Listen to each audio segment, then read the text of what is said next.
Bismillahirrahmanirrahim. Assalamualaikum warahmatullahi wabarakatuh.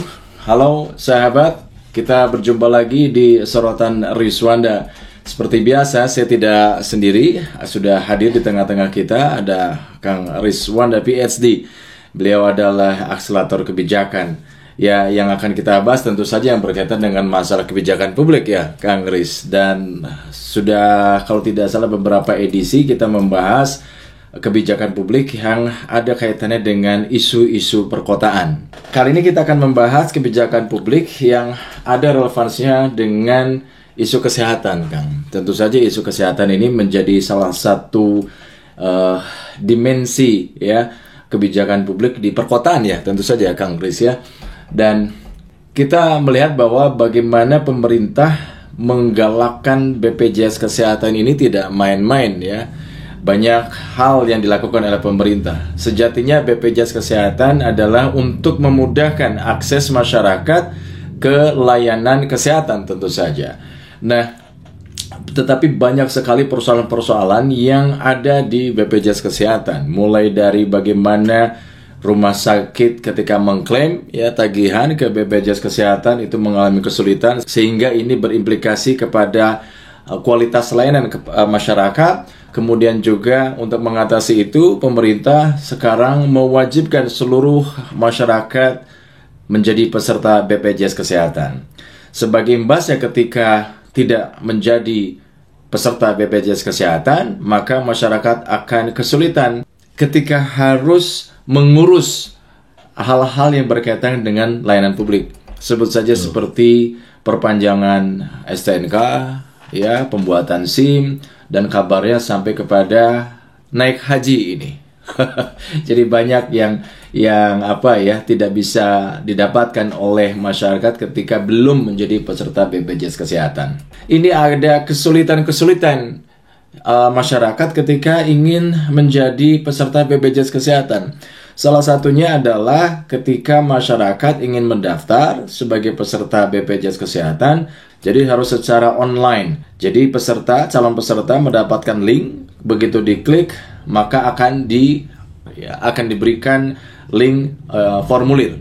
Ketika mengisi formulir, upload kartu keluarga, nah disinilah terletak kesalahannya. Ada satu keluarga, hanya kepala keluarga saja yang terdeteksi secara online, tetapi anggota keluarga lainnya tidak. Hal-hal seperti ini saya nggak tahu apakah itu juga menjadi evaluasi dari BPJS Kesehatan ketika kebijakannya ini adalah untuk mempermudah, tapi justru kok masyarakat masih ada saja yang sulit untuk menjadi peserta BPJS Kesehatan gitu kan.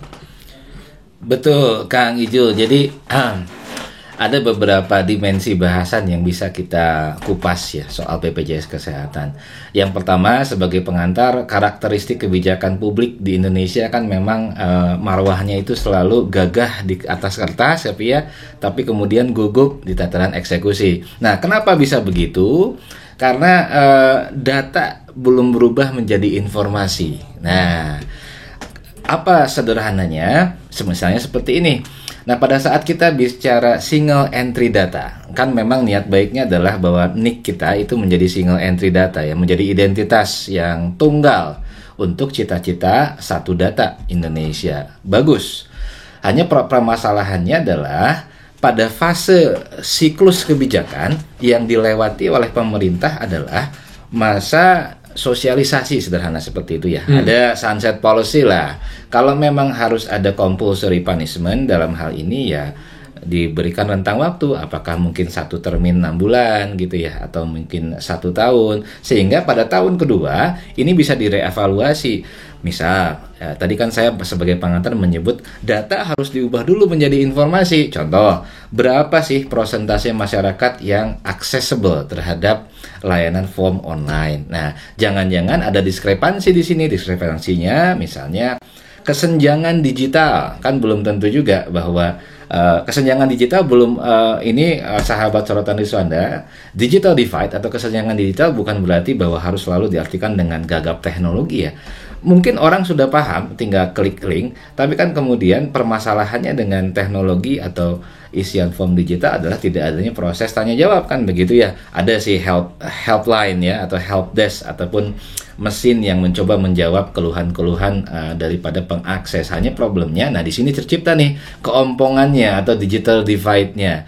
Jangan-jangan bahwa si sistem sendiri belum menyediakan reliabilitas layanan tersebut, belum diuji cobakan. Nah, ini yang saya sebut dengan dalam kebijakan publik, pengambilan keputusan kebijakan ataupun evaluasi dalam eksekusinya harus berbasiskan data yang sudah berubah menjadi informasi. Informasi apa yang dimaksud? Informasi untuk mengevaluasi persentase orang yang aksesibel terhadap itu wilayah mana saja, mana wilayah yang masih kesulitan, mana kemudian yang perlu diperbaiki dalam aplikasi. Nah, semuanya belum bisa untuk disampaikan atau belum bisa untuk dikompulsorikan atau diwajibkan dulu, karena kan dalam siklus kebijakan juga ada fase di mana sebuah hasil rumusan kebijakan cetak birunya dieksekusi, diuji cobakan dulu.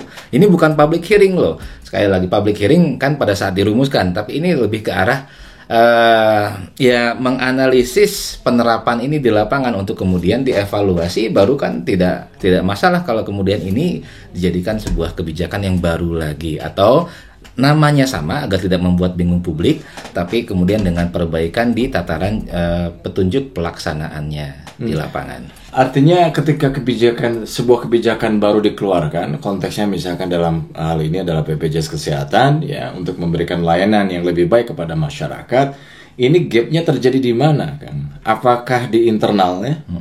Ataukah memang tadi bicara soal data harus dirubah dulu menjadi informasi gitu? Betul. Disinkronisasi data, karena yang bisa disinkronkan itu pada saat data sudah berubah menjadi informasi. Kan begini kan, satu klaster instansi punya data demografi, satu klaster punya data misalnya RT RW gitu ya, satu klaster punya data kesehatan saja.